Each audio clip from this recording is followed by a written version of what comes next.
Good afternoon, Cabinet, and good afternoon, public, and welcome to the Council Cabinet at Derby City Council, Wednesday, the 9th of July, 2025.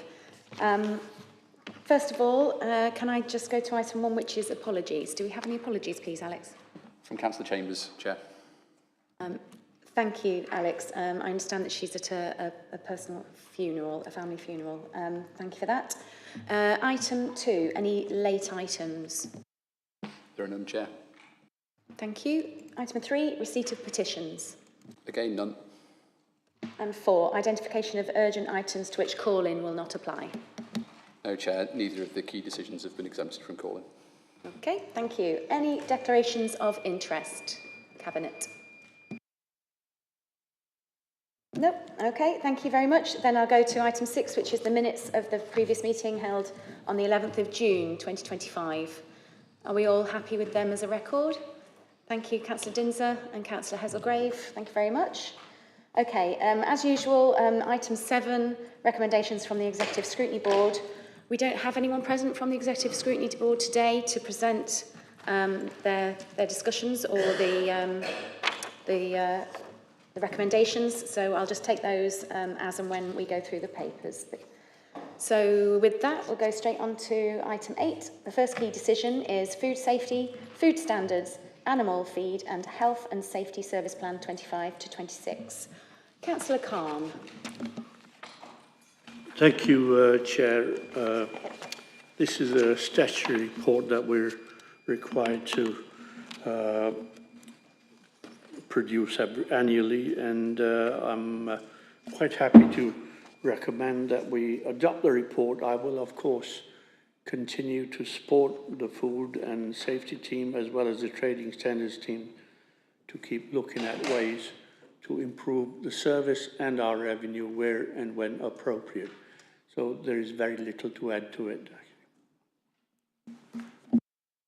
Okay, thank you very much. Are there any comments or questions from Cabinet members on this? It's an annual report that comes every year, isn't it? It's pretty standard.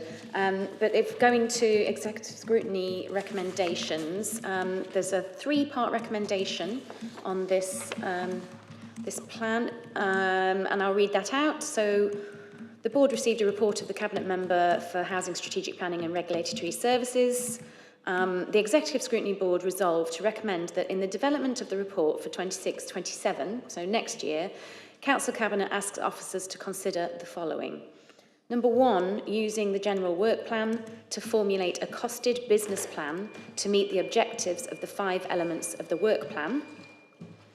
Number 2, developing a productivity efficiency saving objective, i.e. sickness, mobile, IT support, feedback to government on regulatory overburden. And 3, that the requirements of funding 1 and 2 forms part of the MTFP discussions for 26-27. Okay, so that's quite technical in its recommendations, and we've had to take some advice on those recommendations to see whether it can be accepted, because this is a statutory paper, a statutory plan, I beg your pardon. So. It is recommended that we refuse these recommendations because it's a statutory plan. But while refusing these recommendations, we want to make it really clear that the service will be undertaking the following actions. So on the first recommendation about using the General Work Plan to formulate a costed business plan, what we are doing is charging for business advice will be considered when the economic climate allows. Most businesses that require advice are sort of small restaurants and takeaways, just to note that. Succession and workforce planning is being carried out where possible, but we note that there is a national shortage of qualified, experienced staff in the environmental health and trading standards professions. Regulatory services are in the process of procuring through IT a new management database which will offer new functionality. This is a complex system and will take approximately 2 years to prepare and implement a new system. And we communicate with businesses providing advice and guidance from regulators such as the Food Standards Agency and Health Safety Executive. On the second recommendation, which was to develop a productivity and efficiency savings objective, we note that mobile IT support can be considered in collaboration with our IT supplier. Sickness absence is monitored and officers provide feedback through consultations with professional bodies and government departments.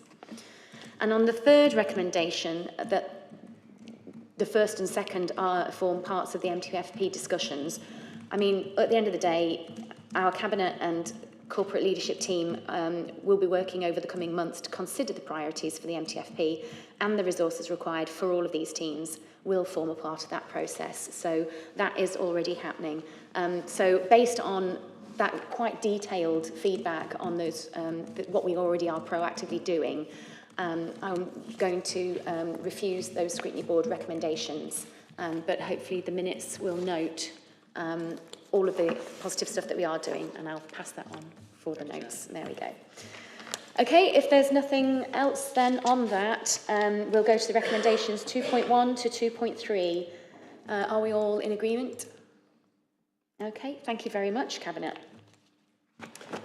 So on to item 9, that is Derby Libraries, Community Managed Libraries Delivery.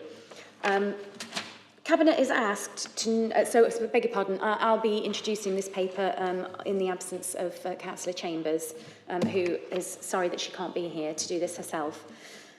She has actually undertaken a huge amount of work since the decision was taken to bring the libraries back, keep the libraries, beg your pardon, under the control of the council. And I know that she's shared with us as a Cabinet that she's already visited all of the libraries twice over so far in the last month to offer reassurance and listen to their asks and start to formulate a plan going forwards for them, a really positive plan, which is really exciting. Cabinet is asked to note the withdrawal from negotiations with the preferred bidder for Derby's 10 community libraries, now referred to as non-statutory community libraries, and to approve interim council-led delivery based on a revised approach. So we've been asked why the change. Negotiations did break down between, due to escalating costs and an inability to agree on key terms such as lease, staffing and the 2P of staff, and funding certainty. So it became clear to us that the proposed transfer model was not sustainable for the organisation that we were discussing it with. It didn't, ultimately, the changes that we would have to have implemented in order to have made it sustainable meant that the libraries would not have aligned with our long-term vision for our libraries to be accessible and quality community library services. And the recommendations are to acknowledge the decision to withdraw from the transfer negotiations, so that's just the technical side of it. To adopt the term non-statutory community libraries, that helps us to clearly distinguish them from the core statutory library service. And while it still distinguishes them, we are taking measures to actually bring them more into alignment with each other, which I'll talk about in a moment. To approve continued council-led operation of these libraries under the defined principles to ensure service continuity, and to agree in principle to conduct a new strategic needs assessment after the local government reorganisation, because there's no point in doing that right now. It is overdue. The last one was 2017, but if we do it now, we'd be doing another one in 2 years' time, and it would be a completely different landscape for our libraries. So we need to ensure that the future provision is fit for purpose, and we know that SNA will be coming down the line, but it will be under the lens of having lots more libraries under a different authority. And why does this matter to us? I mean, libraries are so much more than books, aren't they? They support education, well-being, digital access, social inclusion, and we've got to remain agile as we prepare for the possible reorganisation into a larger unitary authority. Keeping control of the library portfolio, that ensures there's flexibility. We avoid wasting public money, importantly, And it supports Derby's long-term strategic goals, and it allows us to ensure that libraries are in the best possible shape in advance of local government reorganisation. You know, it's not just about the LGR though. Ultimately, we promised that we would protect the libraries, and that's exactly what we're doing. You know, it's not the first time that we've you know, needed to stop something and say, do you know what, if this isn't working, let's go back and do it better. So keeping them under our control is actually a really positive step. It's something that means that we can do far more ourselves, and we've recognised that in the whole process of this. We will absolutely continue to protect them. We will continue to grow them, and I know that Councillor Chambers is doing such an incredible job on that. And there are, as we speak, lots and lots of initiatives that we will be able to announce really, really soon, in terms of new organisations coming into library spaces, including some of which will ensure that their opening hours will be so much bigger. You know, some libraries that currently have only been able to open for 2 days a week, for example, we will soon be seeing opening 5 or even maybe 6 days a week. So that, you know, things like that are going to be really, really positive. And I know that Councillor Chambers will be really excited to share that news very soon. So with that, I will, Councillor Martin, you have a comment? Thank you, Chair. Yes, I think that Derby's a little bit of an outlier in various respects and various measures. It's a bit of an outlier here, I think, in that we haven't closed any libraries. And I think that that has been a hard road to tread over the many years where during the austerity years and in more recent times with local government funding being really squeezed. So it's never been an easy thing to do, but actually there is a stoical and persistent and principled path being taken here. And I think that will prove really successful in the long run, because in the past, some of our libraries have closed and then they reopened, and we've managed to keep these libraries open against the odds. And we know that's valuable because we know that we don't have the literacy skills that we always should have, particularly in our under 10s. And we know it's really important to have those facilities there, because once they're gone, they're gone. And there are people who are saying, might argue, well, they're not used as much as they should be, but if they're not there at all, they're not going to be used in any way. So I think that this has never been an easy thing to do, but we have done it. The City Council have done it, and Labour have led on this in ensuring that the libraries remain open. And I look forward to the next chapter of Derby Libraries. Thank you. Thank you, Councillor Martin. Councillor Dinser. Thank you. Chair, I'd like to join in with the congratulations to Councillor Chambers and to this administration for continuing to meet our pledge of maintaining community libraries. And whilst it is disappointing that we weren't able to go in partnership with one of our partners, it is a positive step on the basis that due to our financial good management and our better security, albeit not totally, sorted, we are able to pledge that we can continue to run them in-house. And I, for one, am pleased that we are able to keep the community libraries as part of the family of our statutory libraries, and I'm hoping that there will be benefits from that in the face of this, in terms of improving our working across the two. Through the trust process and the externalisation of our community libraries, there was a disconnect between our statutory libraries and what they could offer and the types of service that they could provide to the community libraries. I am confident that we will work on those and make those seamless so that the benefits of the community libraries will be the same as the benefits in our statutory libraries. So this is a very positive step. It should be celebrated. It's met our pledge, and it will be the best thing for local people, because libraries are not only the community hub, neighbourhood hub, but it's an information hub. And we need to make sure we reach our knowledge and information, our books, our reading, to as many communities as possible. And the majority of these community libraries are in our neighbourhoods, so that everybody can access knowledge and information and grow in their own fulfilment and academic achievements. Thanks, Councillor Dinsmore. I think it's important as well to actually, following on from what you said, is to remember that the externalisation, or the proposed externalisation of our community libraries began under a different administration. When we came into control, we decided to review that to make sure that we could protect them. We tried to carry on with a better version of what they had proposed, i.e. putting them in a trust. But by taking that extra time to analyse it and work with that partner, obviously, it all came clear. Now, that would have happened under any administration. It would have come clear that it wasn't, going to be affordable to maintain them at the same level, or improve them, or keep them predominantly as libraries.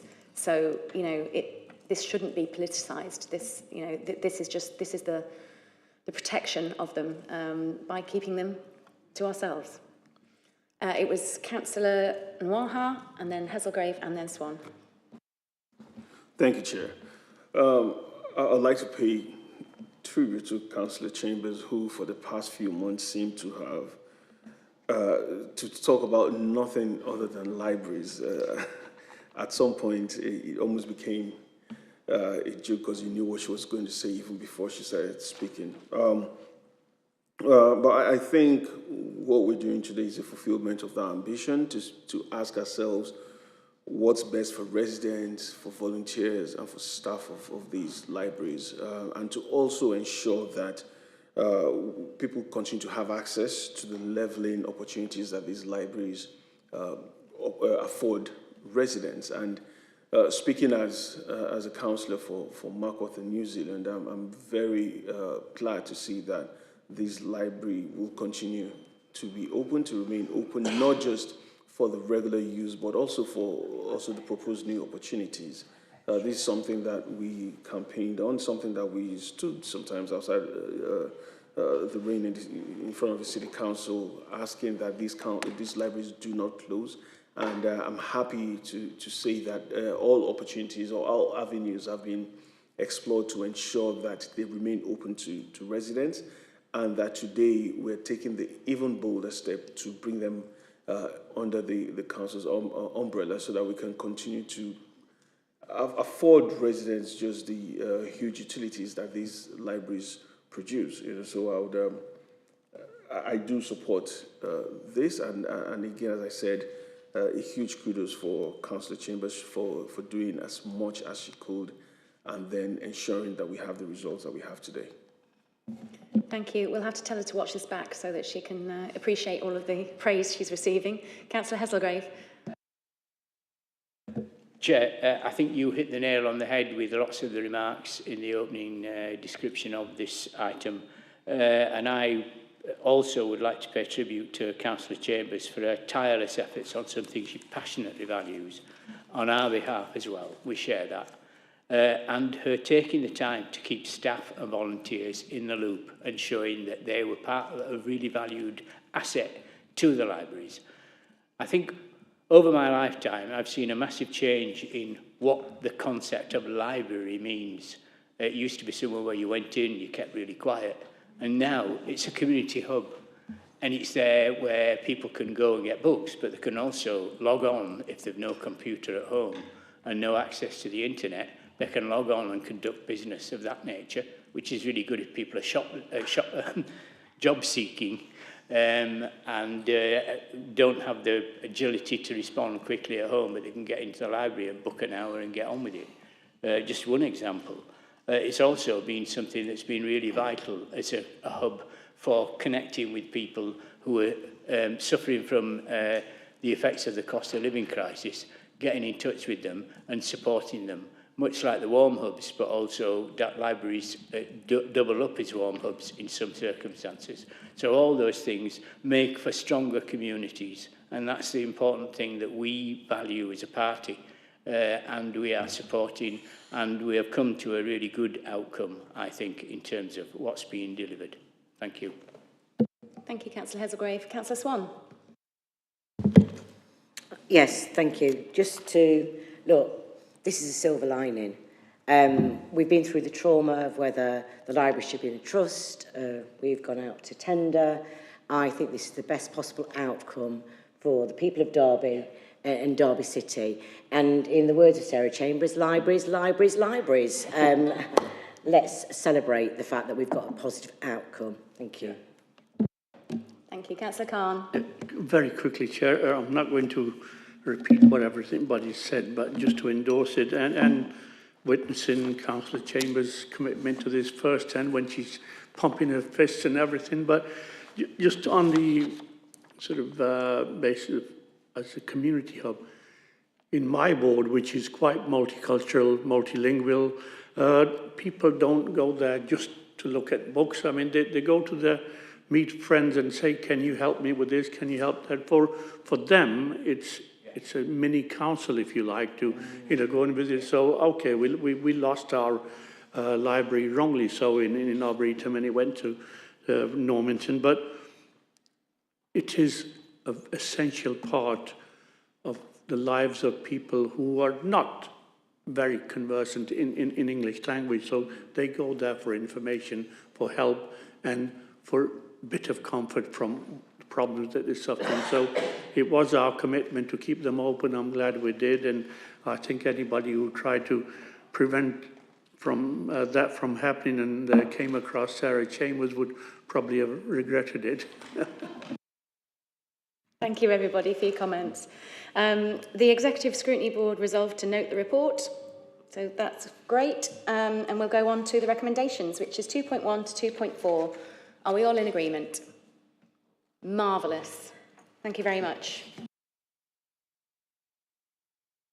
Okay, so item 10.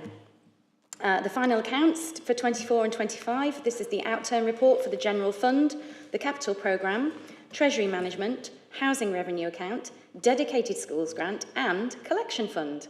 Councillor Kozlowski. Thank you, Chair. So it's a nice, thorough report. So this is just a brief summary. As we know, the 2024-25 financial year started at a very challenging position for the Council, experiencing pressures from significant demand increases in social care, homelessness. There were inflationary increases and the continuation of a cost of living crisis with financial consequences for most of our vulnerable residents. Unfunded in-year pressures amounted to £29 million, and these had to be managed if the Council was to preserve its reserves and continue on its path to improve financial sustainability. This resulted in a Q1 forecast position of a £9.643 million overspend. And in response to this, the Council immediately introduced control spending mechanisms to reduce expenditure and also continued with spending panels to review recruitment and non-essential spending. The consequences of such were successful and the overspend reduced to a year-end position of £3.997 million, a movement of £5.646 million, supported by further underspends across directorates of £10.5 million. We have, however, for the first time in a number of years, delivered an underspend in children's services. This, along with the remarkable outcomes of our recent children's services inspection, where we have been judged to be outstanding in all areas, is a cause for celebration and is testament to the great work that has been undertaken in recent years to focus our preventative services and embrace transformational ways to deliver care and services for the children of our city. Our numbers of looked after children have now fallen to a low of 546 this week from levels of 670 experienced after the pandemic. In terms of planned savings, 100% of the 24-25 savings have been delivered to a value of £8.1 million. And as a consequence of all these actions, we have managed to protect our reserves.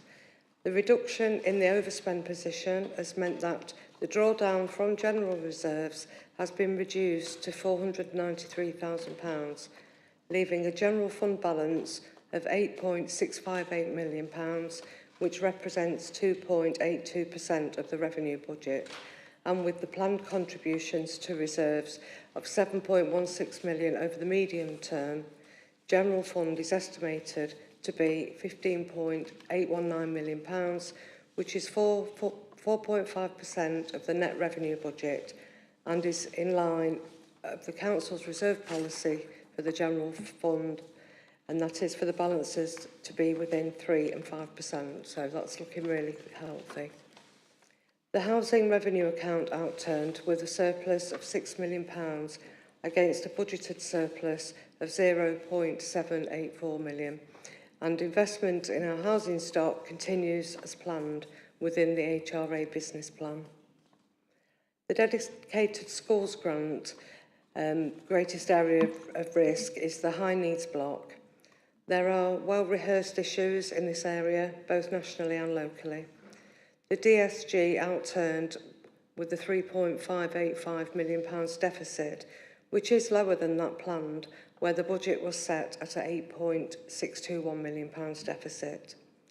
This results in a DSG cumulative deficit of 16.189 million, and this is managed by a national statutory override, which means that the deficits are held on central government balance sheets and not individual councils. This has been extended to 2028, and we're expecting announcements on how this will be dealt with once the statutory override ends. The capital programme is also detailed within the report, and we have delivered £157 million against a £240 million programme in year, with provisions for some larger schemes being reprofiled into the following year.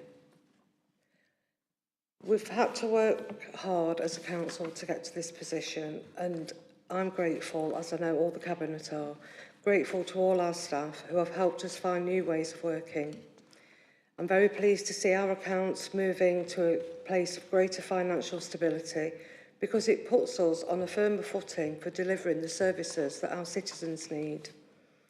Derby is reporting a much better position than many other local authorities, and the Chancellor of the Exchequer's recent announcement of a 3-year local government comprehensive spending review and fair funding reforms for the sector is welcome news. However, I might always say this, we must continue to be vigilant. The continued financial sustainability of the Council continues to be a priority for us, allowing us to invest more into essential services that support some of our most vulnerable residents, whilst also creating resilience for the future. Thank you, Chair. Cathy, thank you so much for that report. And if I'm allowed, I think, you know, it's not just Children's Services that's been declared as outstanding. This final outturn report is outstanding. When you consider that at Q1 of 24-25, we were projecting a £9 million overspend, and we've got that down to under 4, that we've only drawn down circa £500,000 from our general reserves to cover that, that we've got 4.5% reserves compared to, was it around 2% just over a year ago?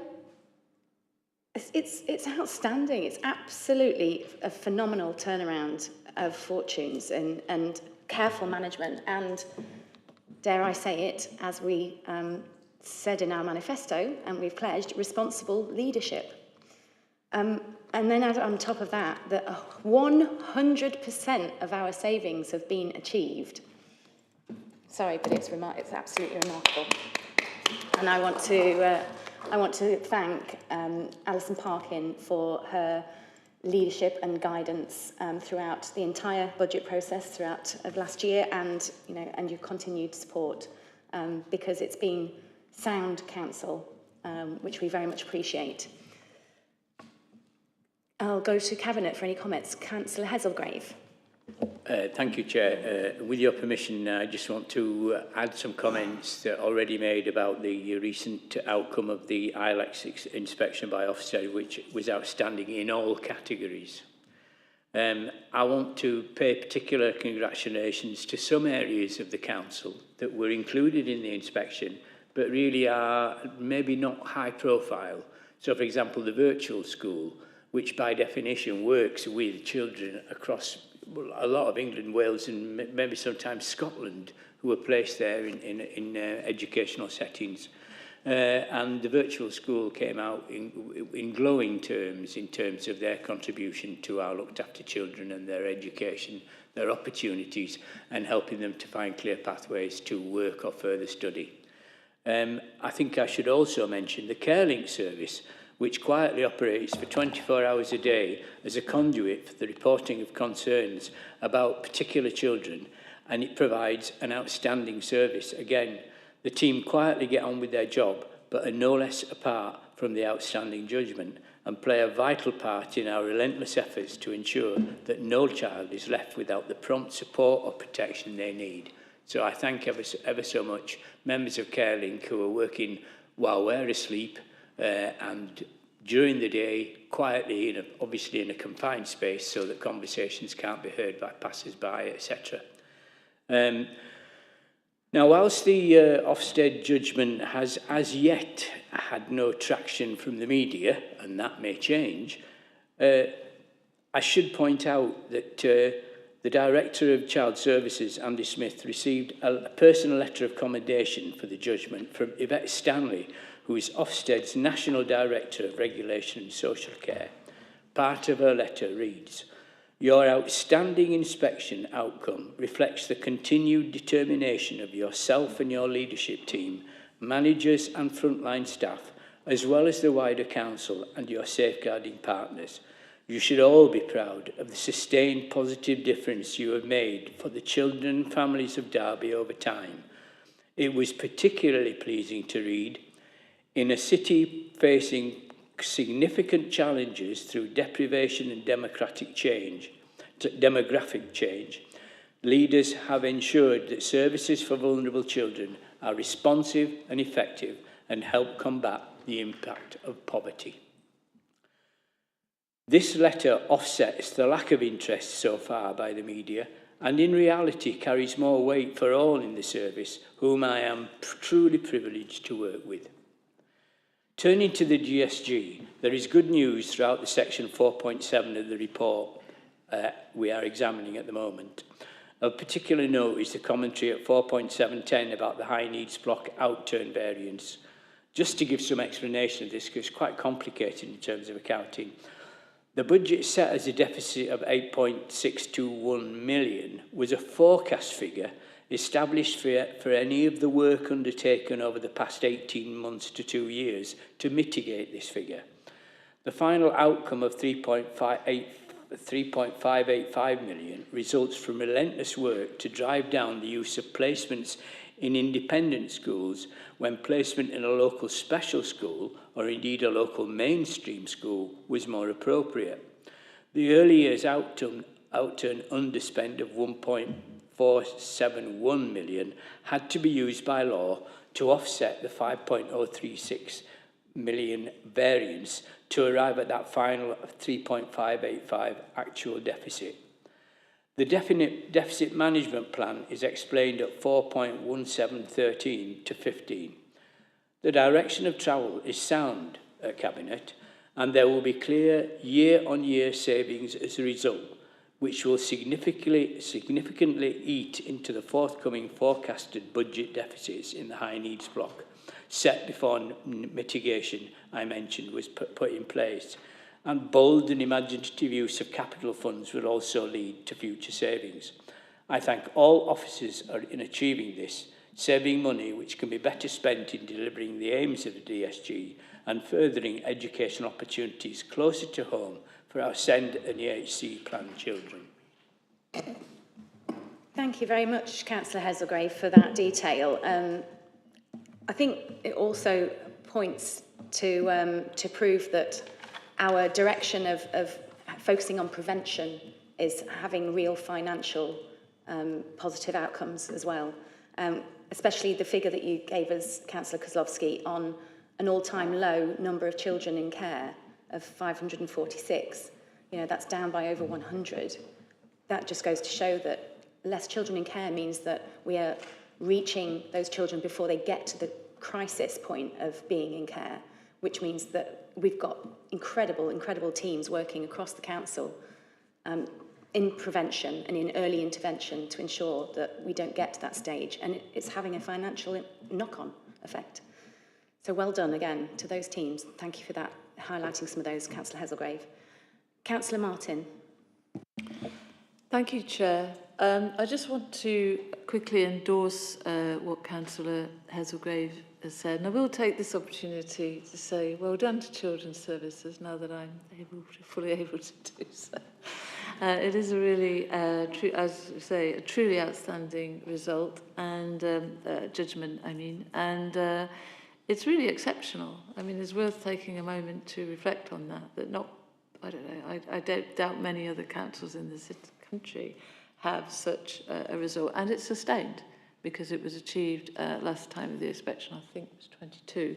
So it's sustained and it's developed from a high level. They've gone to a further high level, and I think that is really does deserve the note to which Councillor Hazelgrave has given it. And I would like to say congratulations to Director Sue-Ann Lim and her team, who really led a very tight ship in dealing with children's services, providing for children at a very difficult time, as Councillor Hazelgrave has said, and obviously strategically led by Andy Smith. So all congratulations are due there.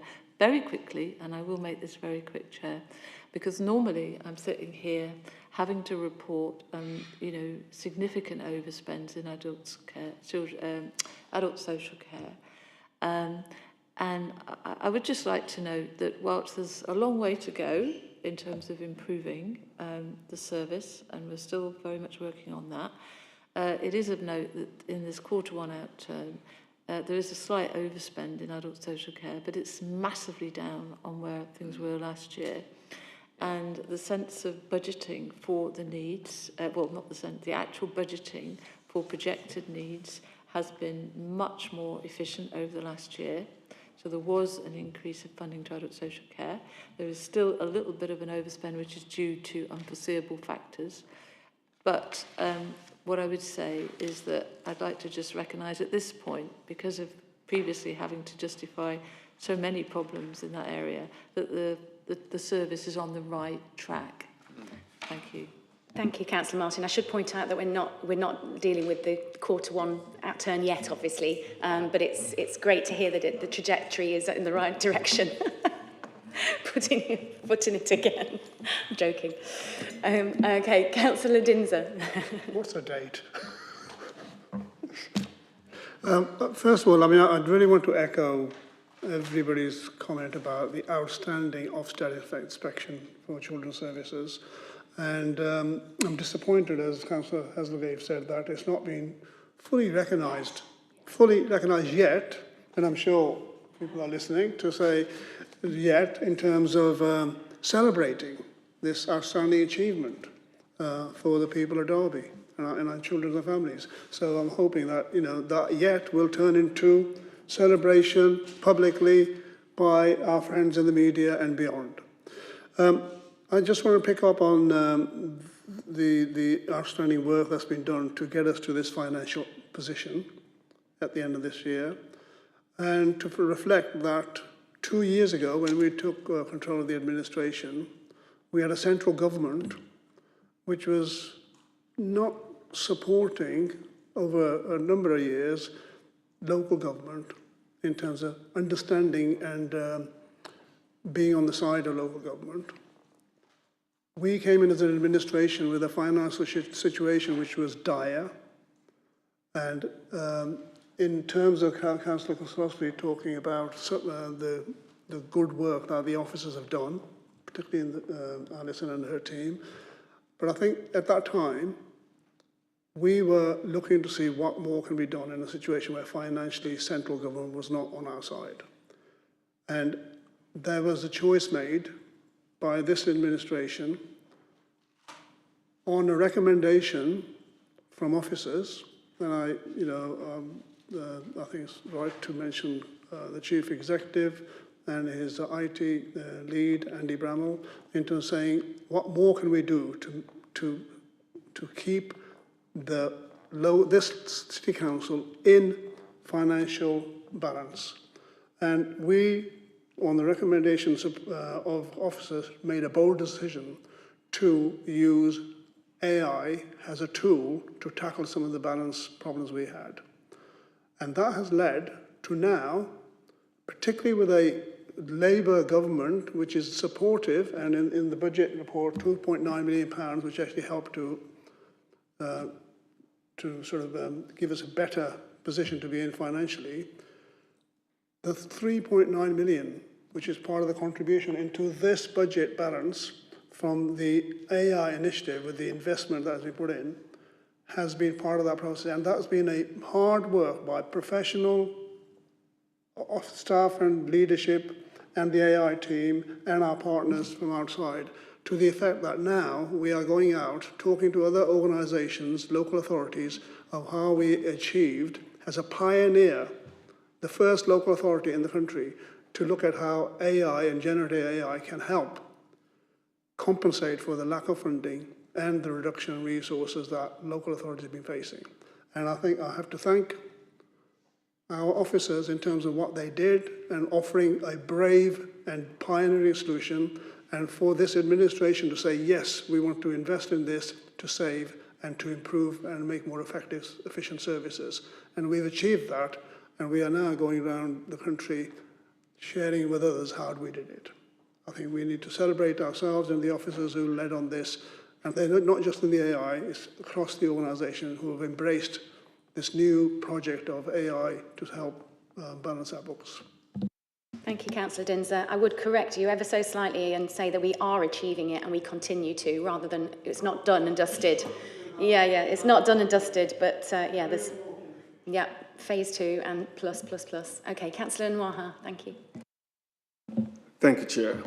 Sometimes when we talk about some of these savings, there's almost a temptation, and rightly, to just look at the numbers and you see how we've achieved such a good feat. And of course, thanks to officers. But my thanks to the officers really goes to the human stories that come through as a result of their efficiency.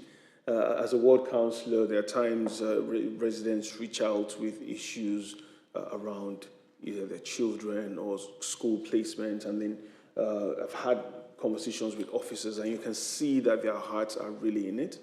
They're looking for ways to give the best solutions to each individual case. So for me, that's even, I mean, to hear or to receive that outstanding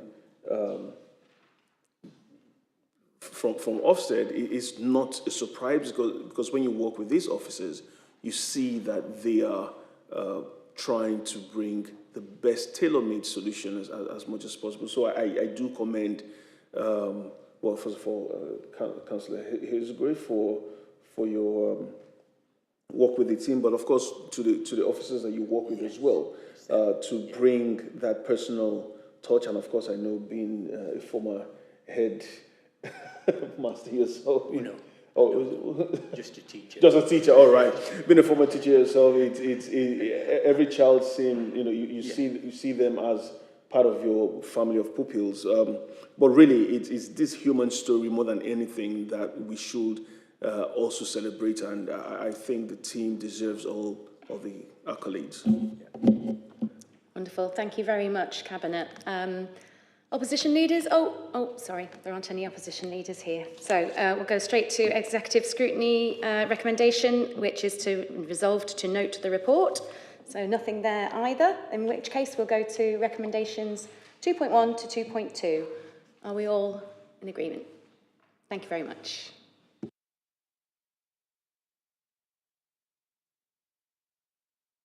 Which leads me on to the final item 11, which is the annual report and review of performance 24 to 25. Obviously, this goes really hand in hand with the outturn report as well. I'm really pleased to present this 24-25 annual report. It brings together a summary of what we've delivered over the last 12 months, in line with a summary of our revenue and capital spend, which demonstrates the value for money we deliver. So this is intended to be summative, bringing out the highlights from our performance monitoring reports presented throughout the year. And, you know, there's no statutory duty to publish this annual report, but it's always good practice to do so. And of course, it's an opportunity to look at some of our achievements and highlight some of those, but also keep an eye on what we need to keep working on. So there are two parts to the report. There's a high-level summary in Appendix 1, and an at-a-glance summary of all the commitments from the 24 to 25 Council Delivery Plan, alongside the strategic risks as at the end of March 2025, recognising that these are dynamic, obviously, and they have changed throughout the year, so you can refer to Appendix 2 for that. There haven't been any substantial changes from the Q4 Performance Monitoring Report, which was reported to Cabinet just last month. But the report offers us an opportunity to reflect on many of the achievements of our colleagues and partners over the last year, and there is an awful lot to celebrate and to be proud of. This report will be presented to the Audit and Governance Committee this month as part of our governance framework, and it will be published on the website by the end of July 2025. I will just highlight a couple of the really positive percentages, and that is that 93% of our actions were on track or completed. And I think that's, you know, 93% is an excellent percentage to be on track or completed. And then also, by the end of the year, 84% of the plan was on either green or amber green. So again, I mean, we're on fire, if I do say so myself. The amount of complaints that have been dealt with has always been a challenge, but thanks to largely due to AI, which you know, is able to cipher through those low-level complaints that can be dealt with online or on the phone without actually having to talk to a person, and then leaving the more complex complaints being offered up to people to deal with, means that we've seen you know, a high number of those dealt with. So, you know, there's some fantastic achievements in this report. Cabinet, did any of you want to actually pull out anything that's related to your portfolios? Councillor Swan. Yeah, I just want to say I hope that people take the time to read this report, because there's some really good success stories in there. But it all already feels out of date to some extent. And in fact, just anecdotally, a friend of mine's been away from Derby for 9 months, travelling. And at the weekend, she came back to Derby, and I was happy to give her a personal tour of Derby City, and she was absolutely aghast. She could not believe the change that had taken place in this city over the last 9 months. So it's not actually particularly in my portfolio, but it's part of my portfolio. And one of the things, you know, if we're talking about bees in the city, just the planters alone, just to sit there and see bees humming means that we're doing something right with regards to biodiversity for the city. So that's all I want to say. Thank you. Thank you, Councillor Son. Councillor Hazelgrave. Thank you, Chair. I just wanted to highlight one or two things which are involved or have helped families or children in care. Under the highlights, performance highlights, the council, working with our partners, we helped 97% of families who access support to improved outcomes through the delivery of our early help services, a 3% improvement from the end of March 2024. And that's, again, allied to this prevention agenda where we pick up and find issues early on and intervene early on and solve them. And secondly, that we have, and this is really important for our looked after children who are in foster care, we have 127 active approved fostering households, 120 mainstream and 7 supported lodgings, and it's the highest position recorded since pre-COVID. And we've had a trend now through Foster East Midlands that many fostering families are moving to council-organised and council-run organisations, so working directly with Derby City Council rather than with independent providers, which means a lower cost and also greater a possibility for us to have quality assurance of what's delivered for those children. And we have a really good and effective and supportive programme of personal development and professional development for foster carers, so that they really give the best service they can for those children. But also, it's noteworthy that the Derby Promise is mentioned, and it says there, seeking to broaden horizons and ensure all our young people are ready for work, we have progressed work on the Derby Promise. In November 2024, children from across Derby joined a special event to explore climate action. And we'll all be aware that in the Market Hall on Friday and Saturday, we'll equally have young people in primary schools on the Friday coming together and doing all sorts of activities allied to Shakespeare's play Midsummer Night's Dream. It might be performances, it might be music and dance as a kind of an inspiration from the theme of the Midsummer Night's Dream. But all that kind of thing brings together lots of young people from different primary schools. They get a chance to meet their peers from different schools and see, and that really raises their whole thing of how they are valued and listened to and get the chance to perform again with a wider public. I should also say on the Saturday, it will be secondary schools, and that will be much more involved because of the age of the pupils, a much more sophisticated approach maybe. I would encourage everyone, since this is a public broadcast, I would also encourage anyone who's watching, get yourself down to the Market Hall on Friday or Saturday to have a look at those what will be a superb occasion for those young people, and they're worthy of having some physical support there to watch them. Also on the lifelong learning front, people enrolled in the exams conducted by the ESFA programme, we had some really good outcomes, and 96.5% of learners have achieved passes so far. So that's a real tribute to our Derby Adult Learning Service and the work they do, and anyone who wants to improve their skills on the same basis that it's a public broadcast. If you're interested in upskilling yourself and making yourself more employable or more eligible for a higher pay grade, then contact DALS and see what you can get. Thank you. Thank you for the plugs, Councillor Heathergrave. Councillor Dinser. Thank you, Chair.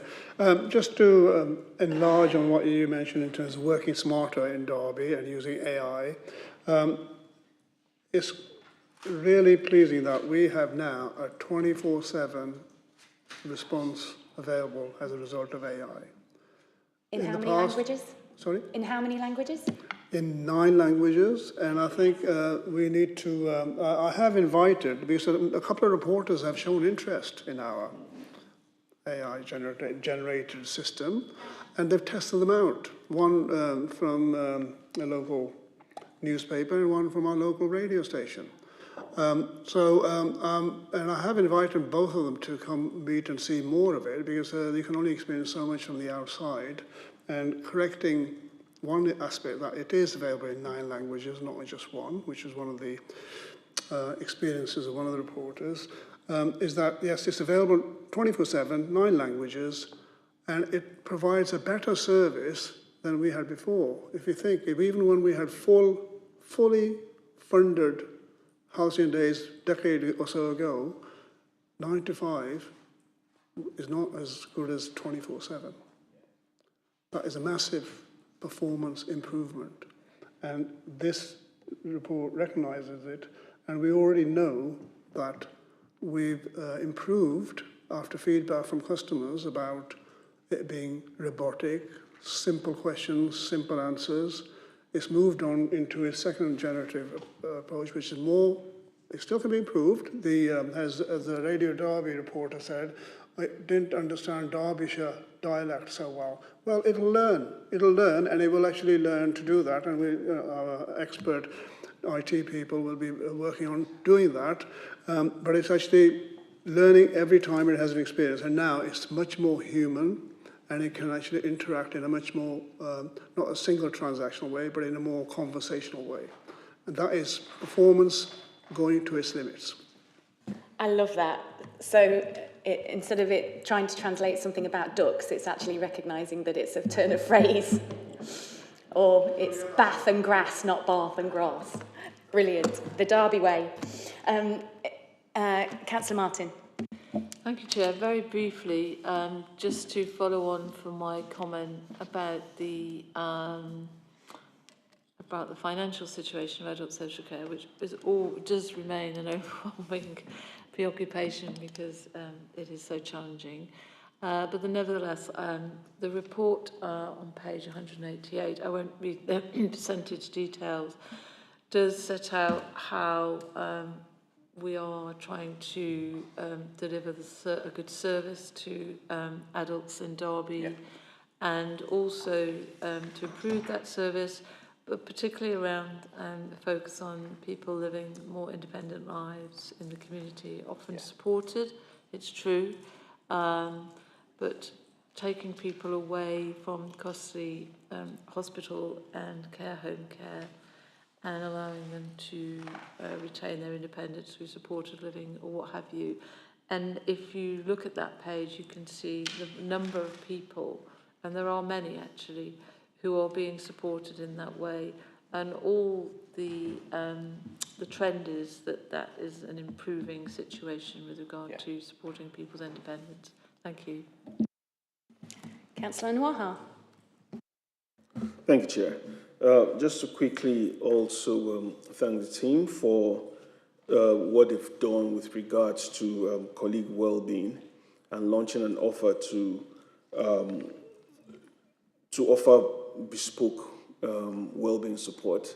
And this especially will be important for those who do a lot of work day in or week in, week out all over the city, collecting our waste, and in some cases, sadly, facing abuse from some irate members of the public, but who nevertheless come out every single, while some of us may still be in bed, they're already on the streets, dragging wheelie bins up and down. So I do want to, one, give a shout out to this team, but also pay tribute to the work of the council and administration in recognizing that well-being is a part of being able to provide that support adequately.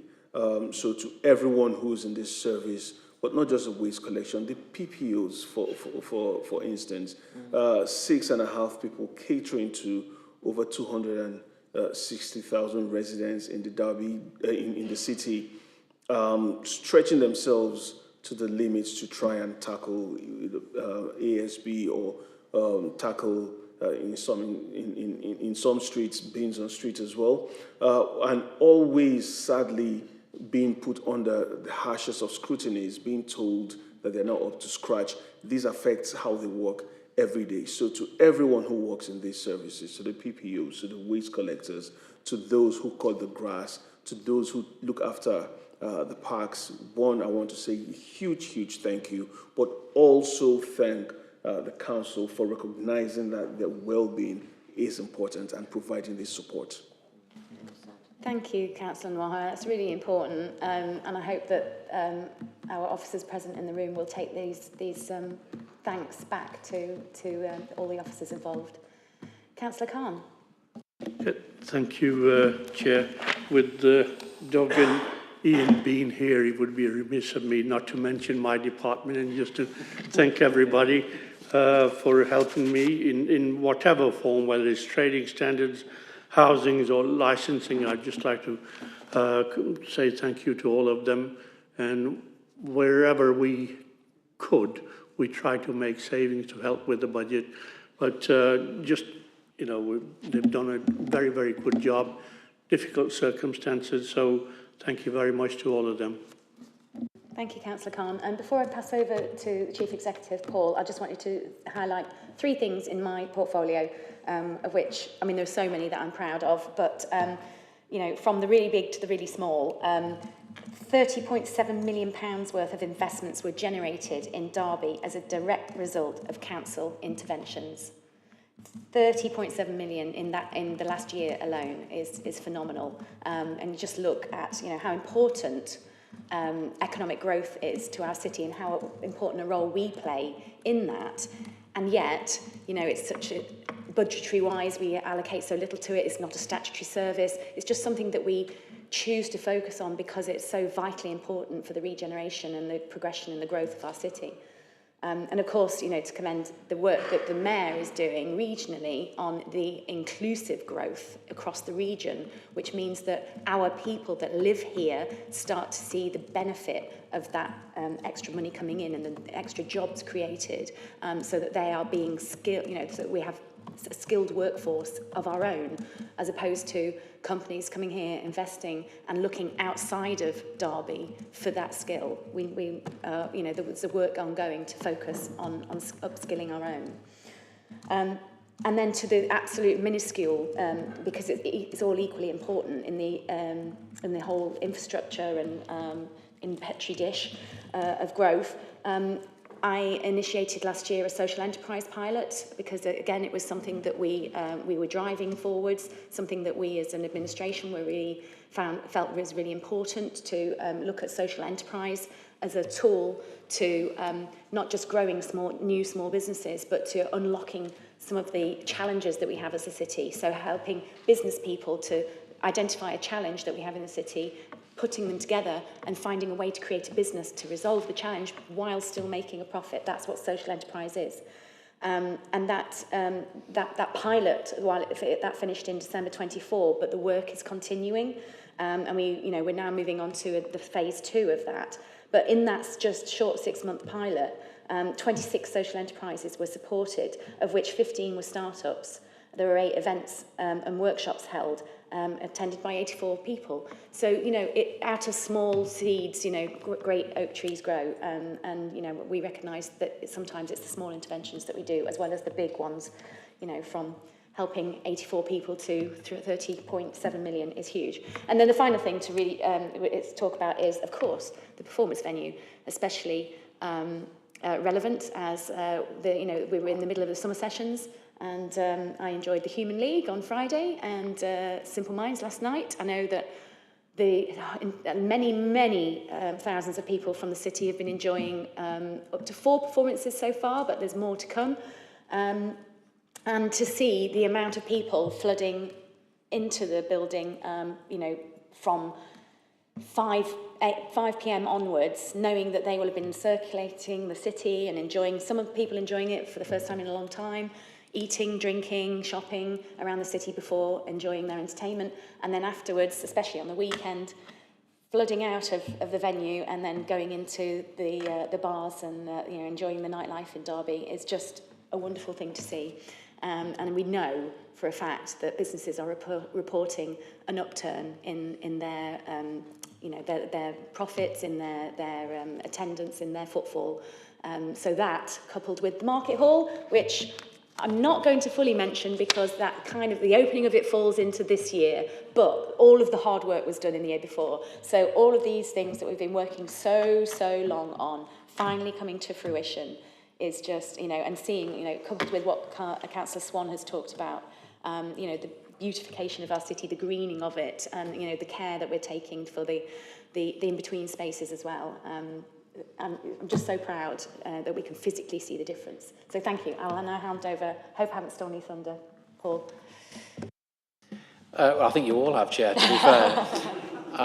So thank you for all of those comments. I was particularly moved by Councillor Onwar's comments about the refuse workers. So thank you for that.